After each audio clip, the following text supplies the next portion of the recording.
சாட்சியை எனக்கு தந்து சுத்திகரித்த பரிசுத்த ரத்தமே, ரத்தமே சிந்தப்பட்ட ரத்தமே, விலையேற பெற்ற ரத்தமே,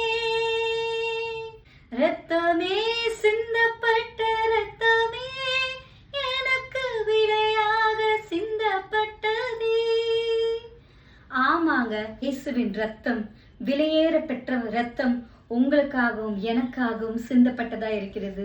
இன்றைக்கு நம்மளுடைய பாவங்கள், நம்மளுடைய சாபங்கள், நம்மளுடைய வியாதி, நம்மளுடைய பிரச்சனைகள், நம்ம செய்த கையின் கிரியைகள் நிமித்தம், அவர் அடிக்கப்பட்டார், நொறுக்கப்பட்டார், ரத்தம் சிந்தப்பட்டார். இன்றைக்கும் அந்த கல்வாரி சிலுவையில சுமந்த ரத்தம் உங்களுடைய பாவத்திலிருந்து, உங்களுடைய வியாதியிலிருந்து, உங்களுடைய பரம்பரை சாபத்திலிருந்து உங்களை விடுதலையாக்க உண்மை உள்ளதா இருக்கு.